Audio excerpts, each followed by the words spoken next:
পিতামাতার সাথে সদাচরণ। আল আদাবুল মুফরাদ হাদিস নাম্বার 5। আবু হুরায়রা রাদিয়াল্লাহু তাআলা আনহু বলেন, রাসূল সাল্লাল্লাহু আলাইহি সাল্লামের কাছে একজন ব্যক্তি এসে জিজ্ঞাসা করল, সবচেয়ে বেশি সদাচার পাওয়ার যোগ্য কে? উত্তরে তিনি বললেন, তোমার মা। তারপর কে? তিনি বললেন, তোমার মা। তারপর কে? তিনি বললেন, তোমার মা। তারপর কে? তিনি বললেন, তোমার মা। তারপর কে? রাসূল সাল্লাল্লাহু আলাইহি সাল্লাম বললেন, তোমার মা। তারপর কে? রাসূল সাল্লাল্লাহু আলাইহি সাল্লাম বললেন, তোমার পিতা। অর্থাৎ ছয়বার একই প্রশ্নের একই উত্তর দিলেন।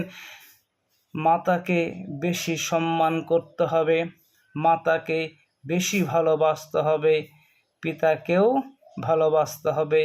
কিন্তু সান্ত্বনা পুরস্কার মনে হচ্ছে পিতামাতাকে ভালোবাসতে হবে। পৃথিবীর বুকে সব থেকে ভালোবাসার পাত্র যদি থাকে সেটা হচ্ছে পিতামাতা।